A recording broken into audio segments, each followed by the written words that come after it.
Hello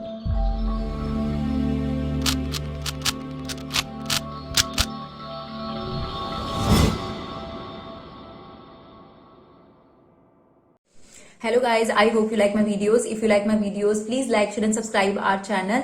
आज हम लोग क्लास 10th चैप्टर 6 ट्राइंगल की एक्सरसाइज 6.5 जो हमसे रह गई थी, और जैसा कि हमारे एक विभा मेंबर ने हमसे रिक्वेस्ट करी कि मैम ये एक्सरसाइज रह गई है, प्लीज आप इसे अपलोड कर दीजिए, तो हम आपके लिए 6.5 एक्सरसाइज लाए हैं। दो पार्ट में हमने इस एक्सरसाइज को डिवाइड करा है। ज्यादातर हम यही कर रहे हैं कि एक एक दो क्वेश्चन की वीडियोस नहीं बनाएं। हमारी कोशिश यही रहती है कि अगर आप एक वीडियो को देखते हैं तो आपका टाइम जो है वो कम से कम यूज हो और आप उसमें ज्यादा से ज्यादा रिजल्ट निकाल सके। तो 1 to 10 क्वेश्चन है इसके अंदर, और दूसरी वीडियो में बाकी बचे हुए सारे क्वेश्चन आपको मिल जाएंगे। तो दो पार्ट में आपकी एक्सरसाइज फिनिश हो जाएगी। चलिए देखते हैं क्वेश्चन नंबर 1 को। Sides of triangle are given below, determine which of them are right triangle. तो इनमें से आपको बताना है कि कौन सा राइट ट्राइंगल है। तो आप कैसे डिटरमाइन करेंगे कि राइट ट्राइंगल है? सबसे पहले देखिए, हम आपको एक पार्ट करके दिखाते हैं। वैसे तो आप बाकी पार्ट कर सकते हैं, बट स्टिल हम आपको सबका आइडिया दे देंगे। जैसे फर्स्ट पार्ट है, फर्स्ट पार्ट में जो सबसे बड़ी साइड है, सबसे पहले आप उसका स्क्वायर कर लीजिए। इसको ले लीजिए लेफ्ट हैंड साइड, राइट। फिर अपना एक राइट हैंड साइड ले लीजिए, बाकी दोनों साइड्स का स्क्वायर कर लीजिए। बाकी दोनों बची हुई साइड्स का स्क्वायर कर लीजिए। अब हमें पता है कि 25 का स्क्वायर 625 हो गया, दैट इज 49, दैट इज 576, और अगर आप इसको सम करेंगे तो ये 625 हो गया। तो आपके पास जो सबसे बड़ी साइड है, सबसे बड़ी साइड, क्योंकि आपको पता है किसी भी ट्राइंगल के अंदर जो हाइपोटेन्यूज होता है वो सबसे बड़ा होता है। तो हम इस पूरे चारों सेक्शन के लिए हम ये एक डायग्राम बना लेते हैं, और सबसे पहले पार्ट में AC यानी जो हाइपोटेन्यूज है उसको हमने 25 ले लिया, जो कि आ गया 625, और बाकी दोनों बेस और परपेंडिकुलर को हमने 7 और 24 जो है वो ले लिया। और क्योंकि यहां पर हाइपोटेन्यूज का स्क्वायर इक्वल टू परपेंडिकुलर के स्क्वायर, देखिए जो आपके पास हाइपोटेन्यूज का स्क्वायर है वो परपेंडिकुलर के स्क्वायर प्लस बेस के स्क्वायर के इक्वल है। इसका मतलब ये आपके पास एक राइट एंगल ट्राइंगल है। तो आपसे बस यही पूछा गया है कि इनमें से कौन सी साइड्स राइट एंगल ट्राइंगल की हैं और कौन सी नहीं है। तो फर्स्ट पार्ट आपके पास ओके हो गया। सेकेंड पार्ट में भी यही करिए, जो सबसे बड़ी साइड है उसे AC ले लीजिए, राइट, हाइपोटेन्यूज। तो चलिए चेक करते हैं।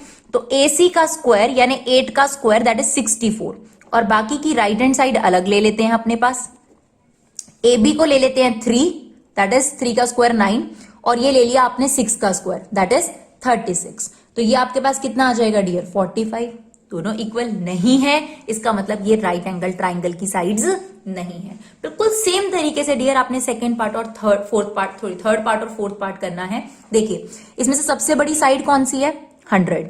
तो हमने क्या करा? 100 का स्क्वायर कर लिया, दैट इज 10,000, ठीक है जी।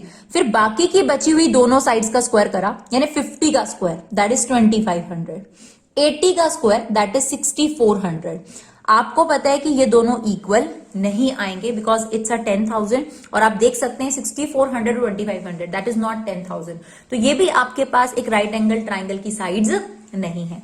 लास्ट है आपके पास ये, इसके लिए भी यही चीज। तीनों में जो सबसे बड़ी चीज है वो आपके पास हाइपोटेन्यूज होगी, सबसे बड़ी साइड जो है। तो 13 का हमने स्क्वायर कर लिया, दैट इज 169, और अलग से हमने बाकी दोनों साइड्स ले ली। 12 का स्क्वायर 144 और 5 का स्क्वायर 25, तो आपको पता है दैट इज ऑल्सो 169। तो यहां पर जो बड़ी साइड का स्क्वायर है यानी हाइपोटेन्यूज का जो स्क्वायर है that is equal to perpendicular का स्क्वायर प्लस बेस का square, that means these are also the sides of right triangle. तो आपको बस इस क्वेश्चन में यही डिटरमाइन करना था। और ये देखिए, आप पहले से इक्वल नहीं लेके चलेंगे, प्लीज रिक्वेस्ट है, पहले से आप इक्वल लेकर नहीं चलेंगे, लेफ्ट साइड राइट साइड अलग अलग लेके चलेंगे, क्योंकि आप चेक कर रहे हैं ये इक्वल आएंगे भी या नहीं आएंगे। कोई जरूरी नहीं है ना कि इक्वल आए, तो आप इनको अलग अलग लेके चलेंगे जैसे हमने यहां पर आपको समझाया। That is question number 1। चलिए क्वेश्चन नंबर 2 देखते हैं डियर। क्वेश्चन नंबर 2 में क्या कहता है? PQR is a right angled at P, okay. PQR is right angled at P and M is the point QR such that PM is perpendicular to QR. Show that PM square equal to QM into MR. तो देखिए सबसे पहले तो diagram जो है वो main बनाना आना चाहिए आपको। तो इसने क्या बोला था? PQR is right angled at P. तो आप सबसे पहले ट्राइंगल बना लीजिएगा PQR। उसने क्या बोला है? राइट एंगल्ड एट P, ठीक है। तो ये आपके पास QR यहां पर आ गया। फिर उसने बोला M is a point on QR। तो M एक पॉइंट ले लीजिए QR पर, such that PM is perpendicular to QR, यही बोला है उसने। अब डियर आपके पास एक थ्योरम है, अगर आपने पढ़ा हो, उसका प्रूफ नहीं है पर वो थ्योरम है। वो थ्योरम क्या कहती है कि किसी भी राइट एंगल ट्राइंगल के राइट एंगल से, उस वर्टेक्स से जहां राइट एंगल है, वहां से अगर आप हाइपोटेन्यूज पर परपेंडिकुलर ड्रॉ करें, दोबारा सुन लीजिए, अगर आप किसी भी राइट एंगल ट्राइंगल के राइट एंगल के वर्टेक्स से, यानी यहां से परपेंडिकुलर ड्रॉ करते हैं हाइपोटेन्यूज पर, तो जो आपके पास ये दो ट्राइंगल बनते हैं, एक तो ये दोनों ट्राइंगल आपस में सिमिलर हैं, और ये ट्राइंगल इस बड़े ट्राइंगल के भी सिमिलर है, और ये ट्राइंगल इस बड़े ट्राइंगल के भी, यानी जो PMQ ट्राइंगल है वो बड़े वाले ट्राइंगल के सिमिलर है, और जो ये छोटा ट्राइंगल है दूसरा वाला, ये भी PQR के सिमिलर है। और क्योंकि ये दोनों ट्राइंगल बड़े वाले के सिमिलर हैं, इंप्लाइज कि ये दोनों ट्राइंगल भी आपस में सिमिलर हैं। दैट इज थ्योरम 6.7, आप बुक में चेक कर सकते हैं। हमने गिवन लिखा, प्रूव लिखा, देन सॉल्यूशन लिखा, तो हमने सीधी सी यही बात लिखी, if PM is perpendicular to QR, theorem हमने रीजन में मेंशन कर दिया। ट्राइंगल, यहां सिमिलैरिटी में नेम बहुत ध्यान से देने होते हैं, आपको एक्सरसाइज में पहले भी बताया हमने। तो हमने ट्राइंगल लिया PMQ, PMQ ध्यान से लीजिएगा, PMQ को QPR के मत लिख दीजिएगा, ध्यान से, PMQ, ठीक है। तो इसमें M 90 डिग्री है, तो QPR में P 90 डिग्री है, तो यहां M है तो यहां P। और देखिए PMQ और RPQ, Q सेम है, तो जहां पर इसकी आपने स्टैंडिंग रखी है Q, यहां पर भी वही रखेंगे, तो PMQ क्या हो जाएगा, RPQ के similar. Reason, if are perpendicular drawn from a right angle to hypotenuse, both triangle are similar to each other as well as to the original, जो भी होल ट्राइंगल होता है उसके। इसी थ्योरम से आपके पास हमारा ये क्वेश्चन प्रूव हो जाएगा। तो अगर ये दोनों ट्राइंगल सिमिलर हैं, ठीक है, तो इनकी रेशो भी इक्वल होंगी, यानी PM, देखिए PM upon RP, MQ upon PQ equal to PQ upon RQ, that is SPST, that mean similar parts of similar triangle, यानी दो ट्राइंगल अगर सिमिलर होते हैं तो उनके पार्ट्स भी सिमिलर होते हैं। बिल्कुल इसी रीजन की वजह से अभी हमने ये वाला ट्राइंगल लिया, अब हमने दूसरा ट्राइंगल ले लिया, क्योंकि हमारी यहां पर बात नहीं बनी। हमें क्या चाहिए, PM², तो उसके लिए PM अगर न्यूमरेटर में है तो डिनोमिनेटर में भी होना चाहिए था, जो कि इस वाले ट्राइंगल में हमें नहीं मिला। आगे बढ़ते हैं, क्योंकि हमें नहीं पता एग्जैक्टली इसके लिए हमें कौन से ट्राइंगल सिमिलर करने पड़ेंगे, तो हमने नेक्स्ट लिया। अब ये वाले छोटे ट्राइंगल को हमने बड़े वाले के सिमिलर करा। अब देखिए PMR, राइट, PMR को हमने सिमिलर करा किसके, अब देखिए R और R कॉमन है दोनों में, और छोटे वाले ट्राइंगल में M 90 डिग्री है, तो बड़े वाले ट्राइंगल में P, तो यहां M है यहां पर P, RR कॉमन है, तो हमने इसको लिखा QPR। तो PMR सिमिलर है QPR के, that is your second equation. इससे भी हमने साइड्स का प्रपोर्शन निकाल लिया, PM upon QP, MR upon PR और PR अपॉन QR। बट इससे भी हमारी बात नहीं बनी, क्योंकि एक तो PM आ गया बट डिनोमिनेटर में कोई PM नहीं है जिससे हम मल्टीप्लाई करके PM² बना सकें। चलिए फिर फाइनल एक कंक्लूजन ये आता है कि अगर ये ट्राइंगल पूरे के सिमिलर है, ये छोटा ट्राइंगल पूरे के सिमिलर है, इसका मतलब ये दोनों ट्राइंगल भी आपस में सिमिलर होंगे। बट सिमिलैरिटी में नाम लिखते वक्त बहुत ध्यान देना होता है। अगर आप ये लिख दोगे ये इसके सिमिलर है तो गलत हो जाएगा। क्यों? बिकॉज यहां देखिए आपने लिखा है RPQ और यहां पर क्या लिखा है QPR, तो पहले आपको इसको ठीक करना पड़ेगा। दोनों RPQ बनाएंगे तभी आप सेम नाम लिख पाएंगे। तो यहां पर ट्राइंगल PMQ RPQ के इक्वल है, इसको भी बनाइए। अगर आप RPQ करेंगे तो ये भी उल्टा हो जाएगा, RMP, राइट। तो RPQ सिमिलर है RMP के, तो इक्वेशन 1 में PMQ RPQ के इक्वल था, यहां पर RMP RPQ के इक्वल है, तो 1 और 2 से आप कह सकते हैं PMQ और RMP आपके पास सिमिलर हो गए। नेमिंग बहुत इंपॉर्टेंट है, राइट। जब ये दोनों ट्राइंगल सिमिलर हो गए तो इनकी रेशो भी प्रोपोर्शन हो जाएगी। कैसे? देखिए PM upon RM, MQ upon MP और PQ अपॉन RP, राइट। अब आप देखिए आपको आपका जो रिक्वायर्ड चीज थी वो मिल गई। यहां न्यूमरेटर में भी PM है और डिनोमिनेटर में भी, तो बस आप ये दोनों चीजें पिक कर लीजिए, क्रॉस मल्टीप्लाई करिए, PM इंटू PM का square and MQ into RM। यही चीज आपको इसमें प्रूव करनी थी, ठीक है जी। चलिए क्वेश्चन नंबर 3 की तरफ चलते हैं। इन फिगर आपको ऑलरेडी गिवन थी, इसमें ABD is right angled at A, ठीक है। ये एक ट्राइंगल है जो राइट एंगल्ड है A पर। AC आपने यहां पे परपेंडिकुलर ड्रॉ करा है, वही थ्योरम लग जाएगी आपके पास सेम। क्योंकि ये एक राइट एंगल ट्राइंगल था और ये राइट एंगल था। राइट एंगल वाले वर्टेक्स से आपने हाइपोटेन्यूज पे परपेंडिकुलर ड्रॉ कर दिया। सेम वही थ्योरम हम इस्तेमाल करेंगे। Perpendicular drawn from the vertex of right triangle to the hypotenuse divides the triangle which are similar to each other and similar to the whole of the triangle, right? चलिए अब हमने दोबारा वो theorem नहीं लिखी है, थ्योरम का सिर्फ जो है एग्जैक्ट वो पॉइंट बताया 6.7 थ्योरम है, हम पहले लिख चुके हैं, तो वहीं से आप देखकर लिख सकते हैं। अब देखिए हमें 3 पार्ट प्रूव करने हैं और शायद तीनों पार्ट 3 बातों से प्रूव हो जाएंगे। तो सबसे पहले हमने लिया अगर AC BD पर परपेंडिकुलर है देन ट्राइंगल ACB अब बड़े वाले ट्राइंगल के सिमिलर है। तो देखिए ACB और बड़े वाले ट्राइंगल में B कॉमन होगा, तो अगर आपने 3rd नंबर पे B लिखा है तो यहां पर भी B लिख दीजिए। यहां पर आपने मिड में राइट एंगल ट्राइंगल एंगल वो लिया है जो 90 डिग्री है, तो इसमें से भी A को बीच में डालिए, D ऑटोमेटिकली आपके पास यहां आ गया, खत्म बात। तो ACB सिमिलर है किसके? DAB के, क्योंकि C और A ठीक है 90 डिग्री और B भी कॉमन हो जाएगा। ठीक है जी, चलिए ये सिमिलैरिटी का क्राइटेरिया भी हो गया आपके पास। अगर आप थ्योरम नहीं याद रख पा रहे हैं तो सिमिलर के 2 रीजन चाहिए थे, वो सिमिलर के 2 रीजन भी हमने आपको बता दिए। देखिए ये वाला ट्राइंगल इस ट्राइंगल के सिमिलर है बिकॉज B और B कॉमन हो गया। इस ट्राइंगल में ये वाला एंगल 90 डिग्री और इसमें DAB 90 डिग्री। अगर आप थ्योरम 6.7 नहीं मेंशन करना चाहते तो सिमिलर के 2 क्राइटेरिया मेंशन कर सकते हैं। अब ये सिमिलर हो गए तो इनकी ratio AC upon DA, BC upon AB and AB upon DB ये आ गया आपके पास। अब आप देखिए यहां पर AC है, यहां पर कोई और चीज नहीं है, देखिए AB और AB, राइट? तो इन दोनों को हम पिक कर लेते हैं और क्रॉस मल्टीप्लाई कर लीजिए। AB का square equal to BC into BD, तो ये हमारा फर्स्ट पार्ट था, प्रूव हो गया, राइट? चलिए अब हम ले लेते हैं एक और चीज इसी थ्योरम से। अगर हम यहां से परपेंडिकुलर ड्रॉ करते हैं इस पर, तो फिर ये वाला ट्राइंगल भी पूरे के सिमिलर होगा, right? If AC perpendicular to BD according to theorem 6.7 this triangle is also similar to this. अब देखिए यहां पर हम लिखेंगे ACD, ट्राइंगल ACD। अब इसको सिमिलर किसके लिखेंगे आप? ध्यान से अब देखिए D कॉमन है दोनों में, तो D 3rd नंबर पे लिख देते हैं। बड़े वाले ट्राइंगल में एंगल A 90 डिग्री है, तो ऑटोमेटिकली यहां बच गया B, तो इसका मतलब ACD सिमिलर हो गया BAD के।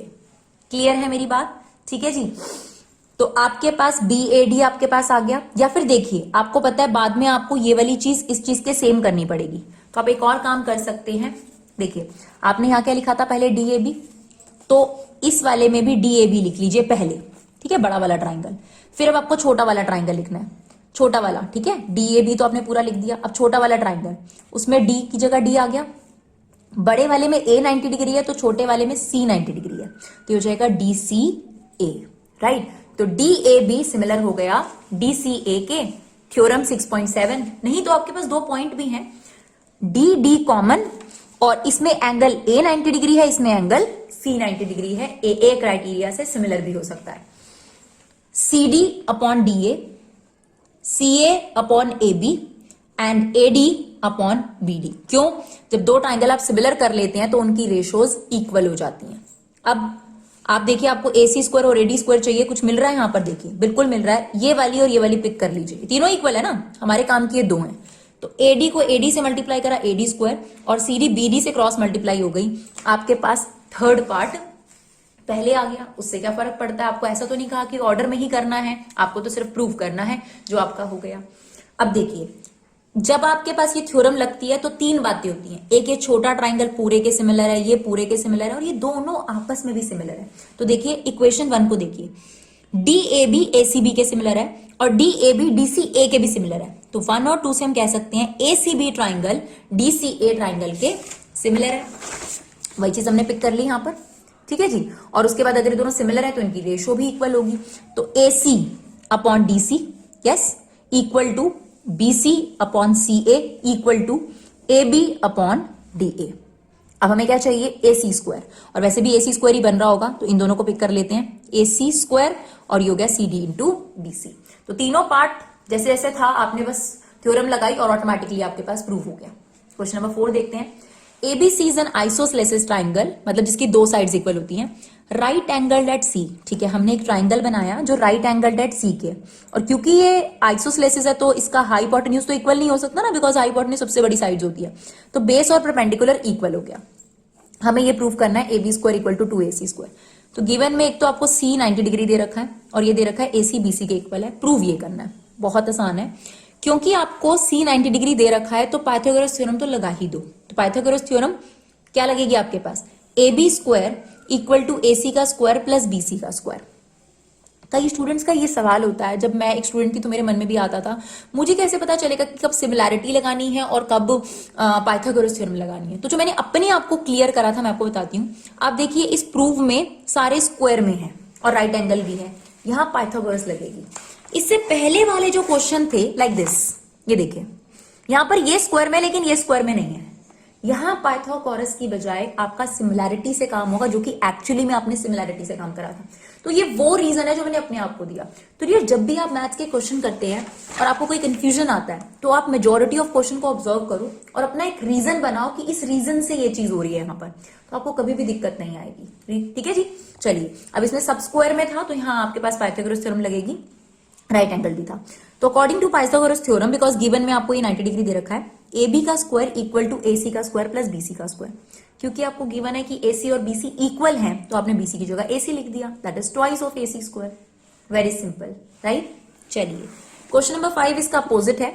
ABC इज आइसोसेलेसिस ट्राइंगल, AC और BC आपस में इक्वल है। तो आपको पता है कि परपेंडिकुलर और बेस ही इक्वल हो सकते हैं, हाइपोटेन्यूज तो बड़ा ही होता है। तो AC और BC इक्वल है ऐसा उसने कहा है, और ये भी गिवन है कि AB स्क्वायर 2AC स्क्वायर के इक्वल है, जो कि क्वेश्चन नंबर 4 में प्रूव करने को कहा था। अब आपको प्रूव करना है कि ये एक राइट एंगल ट्राइंगल है, यानी हमें ये प्रूव करके दिखाना है कि एंगल C 90 डिग्री है, यानी ये हमें प्रूव करना है angle C 90 degree according to our diagram, right. Because AC और BC तो इक्वल है, इसका मतलब ये बेस और परपेंडिकुलर ही थे। तो AB आपके पास हाइपोटेन्यूज है, AB के बिल्कुल सामने वाला एंगल 90 डिग्री, ये आपको प्रूव करना है। ठीक है, गिवन से स्टार्ट करते हैं। AB square is equal to 2AC square, दो बार AC स्क्वायर था, स्प्लिट कर दिया, AC square plus AC square. उल्टा जाना है ना, जैसे क्वेश्चन में करा था वैसे उल्टा चले जाओ। अब AC को आप क्या लिख सकते हो, BC। Now by the converse of Pythagoras theorem, जो कि आपको प्रूव नहीं करना इस बार, by the converse of Pythagoras theorem, अगर कभी भी हाइपोटेन्यूज का स्क्वायर या फिर आप कह सकते हो बड़ी साइड का स्क्वायर बाकी दोनों साइड्स के सम के इक्वल आ रहा हो स्क्वायर के, तो according to converse of Pythagoras theorem that AB is hypotenuse. If the AB is hypotenuse, then the opposite angle of hypotenuse is 90 degree. इसका मतलब अगर आपके पास पाइथागोरस थ्योरम लग रही है तो आपके पास हाइपोटेन्यूज के अपोजिट वाला जो एंगल है वो 90 डिग्री होगा, यानी जो एंगल C है वो आपका 90 डिग्री हो गया, यानी ABC आपके पास राइट एंगल हो गया। कहां पर, C पर। ठीक है जी, चलिए क्वेश्चन नंबर 6 देखते हैं। ABC is an equilateral triangle of side 2A। तो ABC एक ऐसा ट्राइंगल है जिसकी सारी साइड्स इक्वल है, बिकॉज इक्विलेटरल का मतलब होता है जिसकी सारी साइड्स इक्वल हो। 2A साइड है, तो ये भी 2A हो गया, ये भी 2A हो गया, ये भी 2A हो गया। कहता है इसका एल्टीट्यूड निकालो, एल्टीट्यूड मतलब परपेंडिकुलर निकालो। तो एल्टीट्यूड एक ले लेते हैं, इसकी आपको लंबाई या लेंथ निकालनी है, यानी AM की वैल्यू निकालनी है आपको। ठीक है जी। अब इक्विलेटरल ट्राइंगल की एक खासियत बता दी जाए, इक्विलेटरल ट्राइंगल में जो परपेंडिकुलर होता है वही मीडियन होता है। मीडियन मतलब सामने वाली साइड्स को तो इक्वल पार्ट्स में डिवाइड करेगा, यानी यहां पर जो BM है वो MC के इक्वल है। तो टोटल 2A था, आधा आधा हो जाएगा, तो इसका मतलब ये A हो गया बस। अब ये एल्टीट्यूड तो था ही पहले से परपेंडिकुलर, मीडियन भी यही है, यानी अगर आपको इक्विलेटरल ट्राइंगल में कोई बोल दे AM मीडियन है तो वही एल्टीट्यूड भी होगा, और अगर बोल दे ये एल्टीट्यूड है तो वो मीडियन भी होगा। सिर्फ इक्विलेटरल ट्राइंगल में ऐसा होता है, बाकी सब जगह नहीं कि किसी भी ट्राइंगल में अगर आपको एल्टीट्यूड दे रखा है तो आप मीडियन ले लेंगे, नहीं, सिर्फ इक्विलेटरल ट्राइंगल में, राइट। नाउ AB का स्क्वायर, यहाँ पे हमने पाइथागोरस थ्योरम लगा दी इस ट्राइंगल में, AB का स्क्वायर इक्वल टू AM का स्क्वायर प्लस BM का स्क्वायर। नाउ AB की वैल्यू कितनी है, 2A, AM हमें निकालना है, BM की वैल्यू है A, ये हो गया 4A स्क्वायर, ये हो गया A स्क्वायर, यहाँ कर माइनस हो गया। ठीक है जी। अब ये आ गया 3A स्क्वायर, इसका जो स्क्वायर है वो हमने इस पे रूट चढ़ा दिया, ये हो गया √3, और A स्क्वायर जो है वो रूट से बाहर आ गया। तो आपके पास एल्टीट्यूड की जो वैल्यू है इक्विलेटरल ट्राइंगल में वो आ गई √3A। चाहे आप कहीं से भी निकालें, चाहे आप ये वाला एल्टीट्यूड बना लें, चाहे आप ये वाला एल्टीट्यूड बना लें, सेम वैल्यू आएगी आपके पास, राइट। तो सारे एल्टीट्यूड की जो लेंथ है वो √3A होगी। क्वेश्चन नंबर 7 देखते हैं। Prove that sum of the square of the sides of rhombus is equal to the sum of the square of its diagonal. तो हमें एक रोम्बस दे रखा था, ठीक है, हमने एक रोम्बस बना लिया ABCD। क्या बोला उसने? रोम्बस के sum of the square of the sides, तो जो उसकी साइड्स हैं उनके स्क्वायर्स का सम, यानी AB square plus BC square plus CD square plus AD square equal to sum of square of its diagonal, यानी डायगोनल के स्क्वायर का सम। उल्टा पढ़ना है, डायगोनल के स्क्वायर्स का सम यानी AC square plus BD square. ये आपको प्रूव करना है, ठीक है। देखिए आपके पास जो भी पूरा क्वेश्चन है उसमें कहीं ना कहीं सारे स्क्वायर में है, तो यहाँ पाइथागोरस थ्योरम लगेगी आपके पास। अब आपको एक प्रॉपर्टी पता होनी चाहिए जो आपने 10th क्लास में पढ़ी हुई है, 9th क्लास में भी पढ़ी हुई है, जो पैरेललोग्राम का चैप्टर था आपका, राइट। रोम्बस के जो डायगोनल होते हैं वो 90 डिग्री पर बाइसेक्ट करते हैं, 90 डिग्री पर। तो आपके पास यहां पर ये सारे एंगल कितने डिग्री हो गए? 90 डिग्री। बस बिना टेंशन के जितने 90 डिग्री एंगल नजर आ रहे हैं, राइट एंगल ट्राइंगल, वहां पे पाइथागोरस थ्योरम लगा दो। तो मुझे 4 राइट एंगल नजर आ रहे थे, मैंने चारों जगह पाइथागोरस लगा दी। प्रूव को मैं बाद में देख लूंगी, ठीक है। तो सबसे पहले ट्राइंगल ले लिया AOB, ऑब्वियसली ये राइट एंगल है तो ये हाइपोटेन्यूज होगा सामने वाला। AB का स्क्वायर इक्वल टू OA का स्क्वायर प्लस OB का स्क्वायर। फिर ले लिया BOC ट्राइंगल, ये राइट एंगल है तो ये हाइपोटेन्यूज हो गया। BC का स्क्वायर इक्वल टू OC का स्क्वायर प्लस OB का स्क्वायर। दिस वन CD का स्क्वायर इक्वल टू OD का स्क्वायर प्लस OC का स्क्वायर। दिस वन AD का स्क्वायर इक्वल टू OD का स्क्वायर प्लस OA का स्क्वायर। 4 हमारे पास ये चीजें बनकर आ गई। अब हमें जो प्रूफ करना था हम उसकी लेफ्ट हैंड साइड उठा लेंगे। आप देखेंगे पूरी एक्सरसाइज में मेरी यही अप्रोच है कि मैं सबसे पहले जितने भी राइट एंगल नजर आएंगे वो पाइथागोरस थ्योरम लगा दूंगी, फिर मैं जो भी प्रूफ करना है उसकी लेफ्ट हैंड साइड लूंगी और जो मेरे पास गिवन है उसी का इस्तेमाल कर कहीं ना कहीं आंसर आ जाएगा। तो अब आपके पास अगर आप ध्यान से देखें तो यहां पर आप लेफ्ट हैंड साइड भी ले सकते हैं, नहीं तो आप एक काम कर सकते हैं, आप ये चारों इक्वेशंस को ऐड कर दीजिए, तब भी आपका काम हो जाएगा। नहीं तो आप एक काम करें, लेफ्ट हैंड साइड लें और जो भी वैल्यूज आपके पास है वो पुट कर दें। तो यहां पर हमने ये अप्रोच फॉलो करी है, चारों को ऐड कर दीजिए क्योंकि आपकी लेफ्ट हैंड साइड आ जाएगी। चारों इक्वेशंस को हमने ऐड कर दिया, ये हो गया AB square plus BC square plus CD square plus AD square. और जब आप राइट हैंड साइड ऐड करेंगे तो आप देखिए OB 2 बार है, OC 2 बार है, OD 2 बार है, OA 2 बार है। तो हमने इसको डायरेक्टली लिख दिया है twice of OA square plus OB square plus OC square plus OD square. ठीक है, लेफ्ट हैंड साइड तो मैच कर गई, पर राइट हैंड साइड पे हमें AC और BD चाहिए, ये OA OB OC और OD नहीं चाहिए। तो मैंने आपको क्या बताया था अभी कि जो रोम्बस के डायगोनल होते हैं वो एक दूसरे को 90 डिग्री पे बाइसेक्ट करते हैं। मतलब ये जो OB है ये OD के इक्वल है, OB जो है वो OD के इक्वल है, यानी आप OB को BD का हाफ लिख सकते हैं और OD को भी हाफ ऑफ BD लिख सकते हैं। बिल्कुल सिमिलर OA जो है वो OC के इक्वल है, ठीक है जी, OA जो है वो OC के इक्वल है। ये कहीं नहीं कहा गया कि BD जो है वो AC के इक्वल है, ये कहीं नहीं कहा आपको। रोम्बस के डायगोनल इक्वल नहीं होते, लेकिन वो एक दूसरे को जब बाइसेक्ट करते हैं तो डायगोनल के तो इक्वल पार्ट्स डिवाइड कर देते हैं। मतलब जो AC है ये AO और OC इक्वल होगा और जो BD है इसका टुकड़ा AC ने कर दिया, ये इसके इक्वल हो गया। तो जहां OB लिखा है उसको लिख दो हाफ ऑफ BD, इसको लिख दो हाफ ऑफ BD, इसको लिख दो हाफ ऑफ AC एंड इसको लिख दो हाफ ऑफ AC। और OA में अगर आप लिखोगे हाफ ऑफ AC और उसका स्क्वायर करोगे तो वो आपके पास 1/4 बन जाएगा। तो देखिए हमने यही करा है, यहां पर OA होगा तो हाफ ऑफ AC स्क्वायर लिख दिया, यहां पर OD होगा तो हाफ ऑफ BD स्क्वायर लिख दिया, यहां पर OC होगा तो हाफ ऑफ AC स्क्वायर लिख दिया। ठीक है जी, अब स्क्वायर कर दिया, ये हो गया AC square upon 4 BD square upon 4 AC square upon 4 BD square upon 4। LCM लिया तो 4 एलसीएम आ गया, AC square plus AC square 2AC square, BD square plus BD square 2BD square. ये वाला 2 इससे कैंसिल आउट करा, इवन यहां से भी 2 कॉमन आएगा तो ये 2 से कट जाएगा और ये रही आपके पास राइट हैंड साइड। तो पूरा का पूरा क्वेश्चन आपके पास आ गया, लेफ्ट और राइट दोनों चीजें, राइट। चलिए क्वेश्चन नंबर 8 देखते हैं। आपको फिगर ऑलरेडी गिवन थी इस क्वेश्चन में और ये भी बता रखा था कि जो OD है वो BC पर परपेंडिकुलर है, OE जो है वो देखिए लिखा ना AC पर परपेंडिकुलर है, OF जो है वो AB पर परपेंडिकुलर है। बस एक रिक्वेस्ट है हमारी वीडियो के टाइम पर कि आप प्लीज क्वेश्चन को पहले पढ़ लीजिए, पॉज कर दीजिए हमारी वीडियो को, पहले क्वेश्चन को 2 बार रीड करिए और फिर हमारी वीडियो को देखिए, क्योंकि डियर हमें क्वेश्चन कहीं ना कहीं काफी हद तक क्लियर है, हम सिर्फ आपके पास सॉल्यूशन क्लियर करने आए हैं। तो कई बार ऐसा फील होता है कि मैम ने तो क्वेश्चन रीड भी नहीं करा और सॉल्व करना शुरू कर दिया। तो बस आपसे रिक्वेस्ट है कि क्वेश्चन को पहले से रीड करके रखिए, 2 बार रीड करके रखिए और फिर आप हमारी वीडियो को देखना शुरू करिए, क्योंकि हम नहीं चाहते हैं कि हम बहुत ज्यादा टाइम आप लोगों का वेस्ट करें। आप लोगों का टाइम बहुत प्रीशियस होता है एज एन स्टूडेंट, तो हम यही चाहते हैं कि कम से कम टाइम में आपको नॉलेज मिल पाए। तो देखिए डियर, यहां पर कंस्ट्रक्शन हुई है, लेकिन उसे मैं कंस्ट्रक्शन इसलिए नहीं कहती क्योंकि मुझे क्वेश्चन में ही हिंट मिल गया। कंस्ट्रक्शन वो चीज होती है जिसका हमें हिंट नहीं मिल पाता, हमें खुद दिमाग लगाना पड़ता है। कैसे? आप देखिए, हमने ओसी, ओबी और ओए को डॉटेड लाइन से ज्वाइन कर रखा है।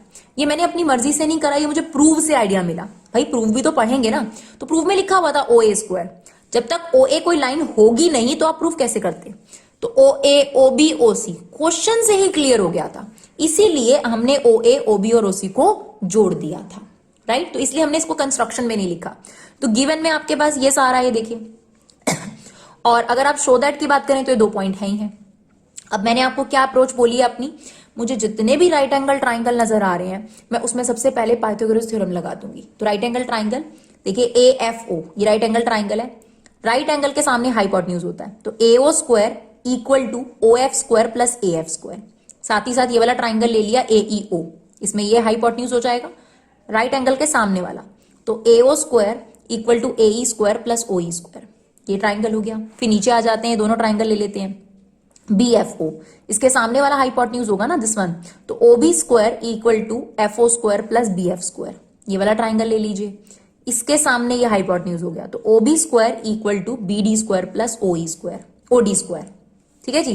फिर बाकी के बचे हुए 2 भी ले लेते हैं। 6 राइट एंगल ट्राइंगल नजर आ रहे हैं, ये वाला, तो सी डी ओ ले लिया, जिसमें ऑब्वियसली इसके सामने वाला, ये देखिए राइट एंगल के सामने वाला हाइपोटेन्यूज होगा O C square equal to C D square plus O D square, right. फिर ये वाला ले लेते हैं, इसमें इसके सामने वाला O C square equal to C E square plus O E square. कुछ नहीं अभी तक खास किया, मुझे जितने भी राइट एंगल नजर आ रहे थे मैंने उनमें पाइथागोरस थ्योरम लगा दी। ये बात तो हम वैसे भी समझते हैं। अब मेरा जो फर्स्ट पार्ट है, ठीक है जी, मैंने उसकी लेफ्ट हैंड साइड ली। अब जो लेफ्ट हैंड साइड है उसमें मुझे वैल्यूज पुट करनी होती है, इन्हीं में से निकाल कर। अब देखिए ओ ए स्क्वायर की मेरे पास 2 वैल्यूज हैं, ओ बी स्क्वायर की भी मेरे पास 2 वैल्यूज हैं, ओ सी स्क्वायर की भी मेरे पास 2 वैल्यूज हैं। प्रॉब्लम ये अराइज हो गई कि मैं क्या वैल्यू पुट करूं। तो मैंने क्या किया है, मैंने अपनी राइट हैंड साइड को ऑब्जर्व करा। देखिए सबसे पहले फर्स्ट पार्ट के लिए मैंने इसकी लेफ्ट हैंड साइड पिक करी और मैंने ओ ए स्क्वायर की जगह दोनों में से कौन सी इक्वेशन पिक करी जो मुझे राइट साइड पे चाहिए, ए एफ चाहिए ना, तो मैंने ये वाला इक्वेशन यूज कर लिया, यानी ओ ए की जगह मैंने ये पुट कर दिया।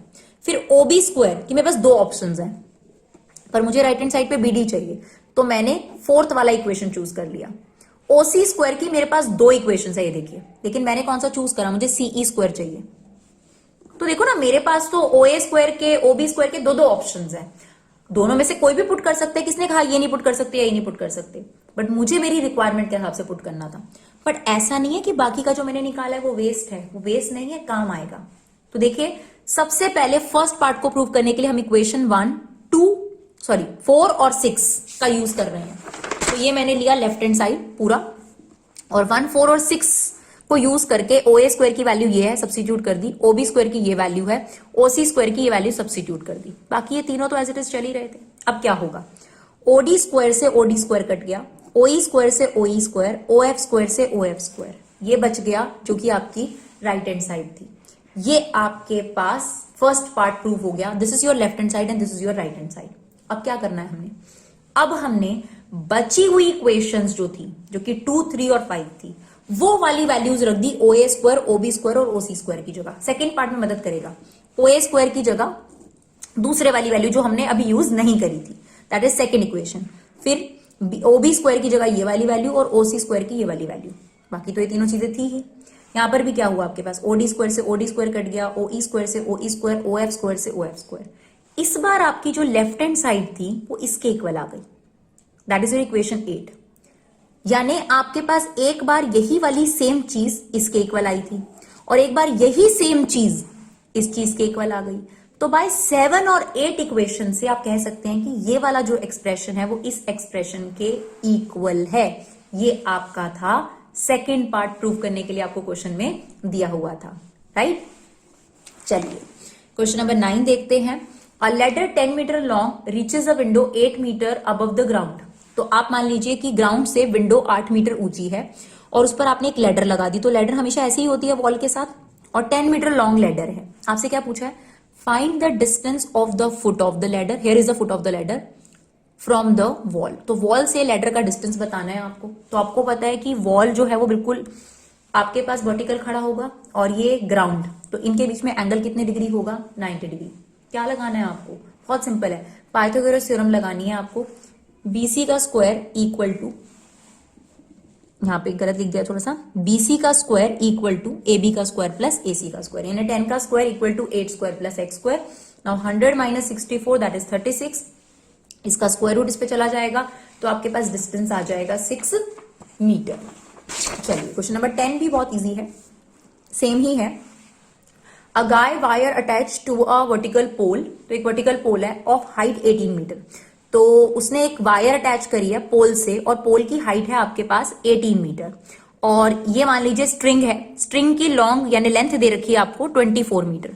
तो स्ट्रिंग आपके पास 24 मीटर लॉन्ग है। आपसे पूछा गया how far from the base of the pole, ये पोल का बेस है और ये आपके पास स्ट्रिंग जहां से बांधी गई है उसके बीच का आपसे डिस्टेंस मांगा गया है। तो यहां पर भी आपके पास क्या लग जाएगी डियर? पाइथागोरस थ्योरम लग जाएगी, दैट इज बीसी का स्क्वायर इक्वल टू एबी का स्क्वायर प्लस एसी का स्क्वायर। 24 का square 18 square plus x square. चाहे तो आप प्रॉपर स्क्वायर करके माइनस कर लीजिए, नहीं तो हमने क्या किया यहाँ पर एक और तरीका सिखाया आपको, ए स्क्वायर माइनस बी स्क्वायर की आइडेंटिटी लगा दी, ए प्लस बी ए माइनस बी, और फिर जो ये स्क्वायर था इसका स्क्वायर रूट आ गया आपके पास। ठीक है, तो ये मल्टीप्लाई करके आपके पास फाइनल आ गया 252। इसको ऐसे नहीं छोड़ना, सिंप्लीफाई करना है आपने, यानी आप इसके प्राइम फैक्टर करिए प्लीज, प्राइम फैक्टर जरूर करेंगे। तो प्राइम फैक्टर जब आप करेंगे तो 2 कॉमन आ जाएगा, एक बार 3 कॉमन आ जाएगा, और जो 7 है वो रूट के अंदर रह जाएगा। तो आपके पास जो फाइनल आंसर आएगा दैट इज 6√7 मीटर। तो आई होप आप लोगों को ये वीडियो अच्छा लगा हो। प्लीज इसे शेयर जरूर करिए अगर आपको ये बेनिफिशियल लगे, जहां पर भी आप शेयर कर सकते हैं, चाहे फेसबुक है चाहे अपना फ्रेंड्स ग्रुप है, पर प्लीज इसे ज्यादा से ज्यादा शेयर करिए। आप लोगों का बहुत बहुत थैंक्स होगा। Thank you so much guys for love and support. Keep supporting Vibha classes.